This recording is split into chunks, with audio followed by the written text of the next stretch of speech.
সন্ত্রাসের রাজনীতি দরকার নেই, কোনো সন্ত্রাসের ছাত্রলীগের লাঠিপেটার রাজনীতিও আমাদের দরকার নাই, বিএনপি জামাতের বা শিবিরের রং কাটার রাজনীতিও আমাদের দরকার নেই। এই ধরনের সংগঠন যেগুলো শিক্ষার্থীদের উপর সন্ত্রাস করে এবং যেগুলো মানুষের উপর আক্রমণ করে, হামলা করে, এই ধরনের প্রত্যেকটা সংগঠনকে প্রতিহত করার মধ্য দিয়ে আমাদের একটা বৈষম্য বিরোধী বাংলাদেশের দিকে এগিয়ে যেতে হবে। এই প্রত্যয় যেন আমাদের সকলের থাকে। এই পর্যায়ে সমাপনী বক্তব্য রাখবে ইসরাত জাহান ইমু, ম্যানেজমেন্ট এন্ড ইনফরমেশন সিস্টেম বিভাগ, ঢাকা বিশ্ববিদ্যালয়। আমার নাম ইসরাত জাহান ইমু, আমি ঢাকা বিশ্ববিদ্যালয়ের ম্যানেজমেন্ট ইনফরমেশন সিস্টেম ডিপার্টমেন্টের 22 সেশনের শিক্ষার্থী। এই আন্দোলনের শুরু থেকেই সমন্বয়কদের পাশাপাশি আমরা যারা সাধারণ শিক্ষার্থী ছিলাম, আমাদের সবার অবদান ছিল, কারো অবদান কোনো অংশে কম ছিল না।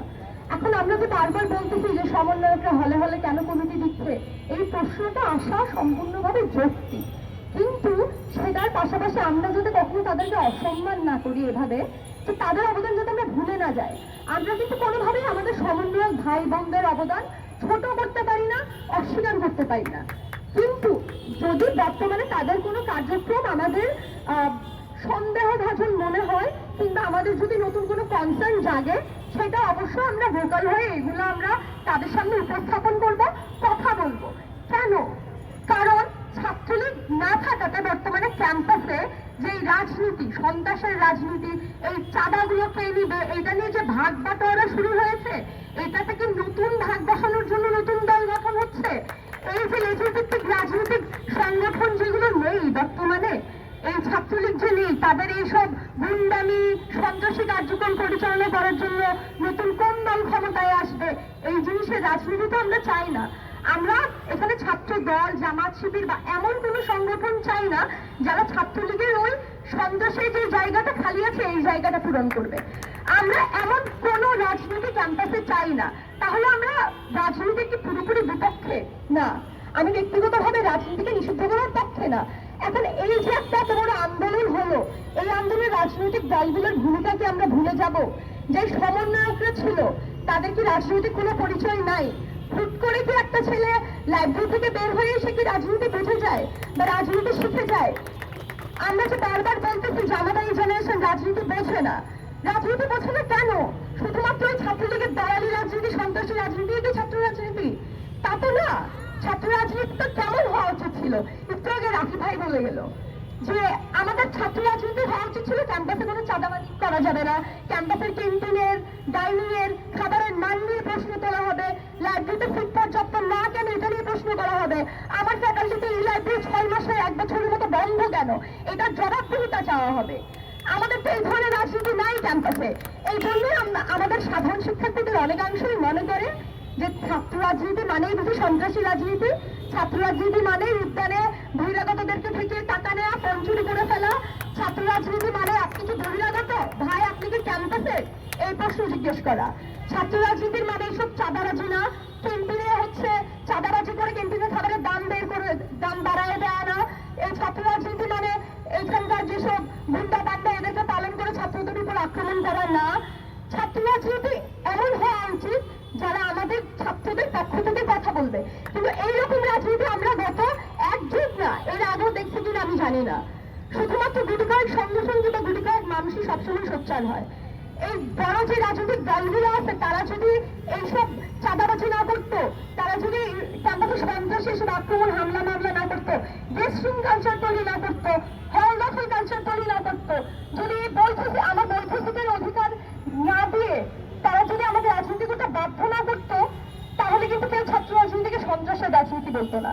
এই রাজনীতিকে কলুষিত করার দায় সম্পূর্ণভাবে এইসব গোষ্ঠী যারা এতদিন ধরে ছাত্র রাজনীতিকে কলুষিত করেছে।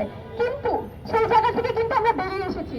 ব্যক্তিগুলো আমার সাধারণ ছাত্ররা দেখিয়ে দিয়েছে যে ছাত্ররা যদি রাজনীতি করে, সেই রাজনীতি ব্যক্তি স্বার্থের বাইরে গিয়ে তারা দেশের জন্য কি করতে পারে। আমরা যে আন্দোলনের মাঠে কোনটা কিভাবে হবে, কোথায় কি হবে, এত কিছু ঠিক করতেছে, এগুলো কি রাজনীতি না? অবশ্যই এগুলো ছাত্র রাজনীতির অংশ। এখন যে আমরা চিন্তা করতেছি যে সবাই কিভাবে আমরা হলে অন্য কোনো দলের সন্ত্রাসী সংগঠনের কিভাবে আমরা হল দখল ঠেকাবো, কিভাবে আমরা ক্যান্টিনের খাবারের মান বাড়াবো, দাম কমাবো, এগুলোই তো ছাত্র রাজনীতি। আমরা এরকম ছাত্র রাজনীতিই চাই। এরকম ছাত্র রাজনীতি যাতে ঢাকা বিশ্ববিদ্যালয়ের সহ প্রত্যেকটা বিশ্ববিদ্যালয় প্রচার হয়, কায়েম হয়। এরকম কোনো আমরা রাজনীতি চাই না যারা সব সন্ত্রাসী সংগঠন সরকারের বা অন্য যে কোনো দলের লিজুর ভিত্তিক রাজনীতি করবে, যারা সরকারের এজেন্ডা ক্যাম্পাসে বাস্তবায়ন করবে আর সাধারণ শিক্ষার্থীদেরকে মুখ বন্ধ করে রাখবে। কেউ যদি তাদের বিরুদ্ধে কোনো কথা বলে তাহলে তাদেরকে মারা হবে, গুম করা হবে, হল থেকে ধাক্কা দিয়ে বের করে দেওয়া হবে। এই ধরনের কোনো রাজনীতি আমরা ক্যাম্পাসে চাই না। আর যারা ক্যাম্পাসে রাজনীতি করতে চায় এইসব দল, রাজনীতি করে সবার আসলে ব্যক্তি স্বাধীনতার জায়গা, সাংবিধানিক ভাবে এটা আমাদের মানে অধিকার। এই অধিকারটা আসলে আমরা কেউ কেড়ে নিতে পারি না কারো থেকে। যারা রাজনীতি করতে চায় তারা রাজনীতি করবে, কিন্তু তাদের কাছে আমাদের দাবি, তাদের কাছে আমাদের শর্ত গুলো মেনেই রাজনীতি করতে হবে। তারা কোনো কেন্দ্রের রাজনীতি, লেজুর ভিত্তিক রাজনীতি করতে পারবে না। লেজুর ভিত্তিক রাজনীতি বলতে আমি বারবার কি বোঝাচ্ছি, যারা কোনো ছাত্রদের কথা শোনে না, যারা ছাত্রদের কোনো দাবি দেওয়ার সাথে নাই, যারা ছাত্রদের জন্য না দাঁড়িয়ে সরকারের গুন্ডা বাহিনী, সন্ত্রাসী বাহিনী হিসেবে আতঙ্ক ছড়ায়, যারা কোনো ছাত্রদের দাবি দেওয়ার পাশে থাকে না, বরং ওই দাবিগুলোকে তারা যাতে বন্ধ করে দেওয়ার জন্য মুখ বন্ধ করার চেষ্টা করে। আমরা চাই যে বাংলাদেশে এমন রাজনীতি কায়েম হোক যে সাধারণ ছাত্রদের কথা যারা বলবে, যারা কোনো কেন্দ্রের নির্দেশে ছাত্রদের উপর হামলা মামলা করবে না, হল দখল করবে না, আমাদেরকে গেস্ট রুমে যেতে বাধ্য করবে না, এই ধরনের রাজনীতি আমরা চাই না। এখন ফ্যাসিস্ট সরকারের যে সংবিধান ছিল, এই সংবিধানের আমরা পরিবর্তন চাই। কেমন পরিবর্তন চাই? এই যে বারবার যে সরকার আসে, যেই সরকারই আসছে সেই সরকার কিভাবে ফেসিবাদী হয়ে যাচ্ছে, কিভাবে তারা প্রতিটা সরকারি বাংলাদেশে ফেসিবাদী হয়ে যায়, এই জিনিসটা যাতে খতিয়ে দেখা হয়। আমাদের সংবিধানে কি এমন কোনো ধারা, এমন কোনো নীতি আছে যেটা ফেসিবাদী সরকারকে সার্ভ করে, যারা সরকারকে একচ্ছত্র অধিপত্য দিয়ে দেয়, তারা জনগণকে চুপ করে রেখে শুধুমাত্র তাদের স্বেচ্ছায় যা চলে তারা তাই করতে পারে? এই ধরনের যাতে পরিস্থিতি বাংলাদেশে না থাকে, সংবিধান যাতে এই ধরনের কোনো কিছু সাপোর্ট না করে, যাতে অ্যাকোমোডেট না করে, সেটার জন্য আমরা সংবিধানে ওই ধরনের পরিবর্তন চাই। পাশাপাশি আমরা যেহেতু বৈষম্য বিরোধী আন্দোলন করেছি, এখানে আমাদের ছাত্রদের, শুধুমাত্র ছাত্রদের কথা বলবো না, আমাদের সাধারণ জনগণ একসময় নেমে এসেছিল। রিক্সাওয়ালা মামা থেকে ধরে আমাদের হলের ক্যান্টিন বয়, সবাইকে আমরা পথে দেখেছি। কারো কথা আমরা যাতে অস্বীকার না করি। শুধুমাত্র ছাত্ররা এই আন্দোলন করেছে, ছাত্ররা এই গণঅভ্যুত্থান করেছে, এই ধরনের কথা যাতে কেউ না বলে। রাজনীতির কথা যখন বলছে, ওখানে আরেকটা কথা বলতেই হয়। যখন আওয়ামী লীগ সরকার ক্ষমতায় ছিল, তারা বিরোধী দলগুলো অর্থাৎ বিএনপি, জামাত শিবির, এইসব দলগুলোর উপর কি ধরনের নিপীড়ন করেছে আমরা সবাই জানি। আমি কোনো ধরনের নিপীড়নের পক্ষে না, আমরা সাধারণ জনগণ কোনো ধরনের নিপীড়ন পক্ষে না। বিরোধী দল প্রত্যেকটা দেশেই থাকতে হবে। আমরা কোনো একদলীয় একনায়কতন্ত্রের সরকার চাই না। বিরোধী দল থাকবে এবং পরবর্তীতে যেই সরকার ক্ষমতায় আসবে, আওয়ামী লীগ, বিএনপি, জামায়াতের সাথে তাদের যেভাবে ঠ্যাং ভেঙে দিয়ে, জেলে পুরে দিয়ে, বাড়িঘর থেকে তাড়া করে যেই ধরনের অবস্থা কায়েম করেছিল, আমরা চাই না যে বারবার বাংলাদেশে এরকম হোক। বিরোধী দল থাকবে এবং বিরোধী দল যাতে রাজনীতি করতে পারে, তারা যেন তাদের কথা বলতে পারে, তাদেরকে যাতে জেলে ভরে দেওয়া না হয়, তাদের মুখের উপর যাতে কালো টেপ দিয়ে দেওয়া না হয়, আমাদের এইটা নিশ্চিত করতে হবে। আমরা এই ধরনের সংবিধান, এই ধরনের জনমতি চাই যেখানে সবাই সবার কথা বলতে পারবে। আমি আপনার সাথে অমত করতে পারি, কিন্তু আমি আপনার কথাকে বন্ধ করে দিতে পারি না, চুপ করে দিতে পারি না। আমি আপনার সাথে যুক্তি দিব, তর্ক করবো, তর্কের মাধ্যমে আমি আপনার মতামত বদলানোর চেষ্টা করব। আমি আপনাকে কোনো ধরনের আঘাত করে, কোনো ধরনের কোনায় ফেলে, চিপায় ফেলে আমি আপনাকে আপনার উপর নিপীড়ন করে আমি আপনার রাজনীতি বন্ধ করতে পারি না। জাতিগত বৈষম্যের পাশাপাশি যেই সাম্প্রতিক অসমর্পিত অরাজকতা গুলো চলছে, এগুলোকে বিচ্ছিন্ন ঘটনা বলা হচ্ছে।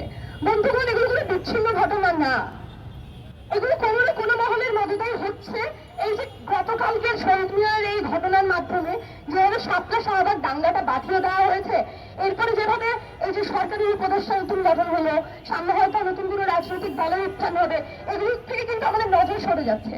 আপনাদের কি মনে হয় যে এগুলো কোনো বিচ্ছিন্ন ঘটনা? সাধারণ জনগণকে এইসব জিনিস থেকে দৃষ্টি সরিয়ে এইসব থেকে যাতে ফোকাস রাখা হয়, এই জন্যই কিন্তু এই ধরনের দাঙ্গাগুলো বারবার তৈরি করা হচ্ছে। ইন্টারন্যাশনাল মিডিয়াতে আমাদেরকে সাম্প্রদায়িক একটা দেশ, আমরা একটা সাম্প্রদায়িক জাতি হিসেবে প্রেজেন্ট করা হচ্ছে। আওয়ামী লীগ সরকারের বৈধতা দেওয়া হচ্ছে যে তারা থাকতে অসাম্প্রদায়িক একটা রাষ্ট্র ছিল। এখন যেহেতু আওয়ামী লীগ নাই, বাংলাদেশের সাম্প্রতিক সমপ্রীতি নষ্ট হচ্ছে। বাংলাদেশে আওয়ামী লীগ থাক, বিএনপি থাক, এইসব থাক, অন্য যেই থাক, বাংলাদেশের মানুষ এই সমপ্রীতি বজায় রাখবে। আমরা এই সমপ্রীতি কখনো নষ্ট করবো না। এই সমপ্রীতি কোনো দল দেয় নাই আমাদেরকে। আমরা বাংলার মানুষ, বাংলাদেশের মানুষ, শুধু বাঙালি না, পাহাড়ি, বাঙালি, আদিবাসী যারা আছে, আমরা সবাই মিলে সমপ্রীতিতে শত বছর ধরে বাস করেছি, আরো শত বছর ধরে বাস করবো। ছাত্র রাজনীতি রাজনীতি, সন্ত্রাসী রাজনীতি বন্ধর পাশাপাশি আমরা ডাকসু নির্বাচন চাই।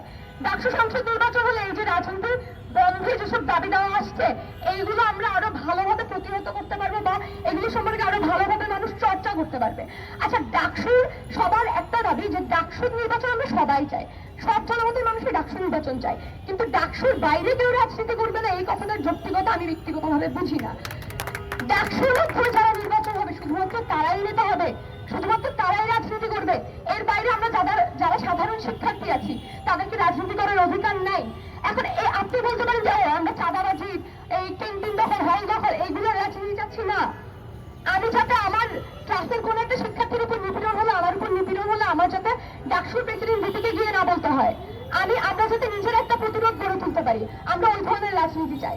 হল দখলের রাজনীতি, চাঁদাবাজির রাজনীতি সেটা যেই দলই করুক, ছাত্রলীগ, ছাত্র দল, ছাত্র ইউনিয়ন, ছাত্র শিবির, কেউ যে কোনো যদি এই ধরনের রাজনীতি করে আমরা সেটা প্রতিহত করবো।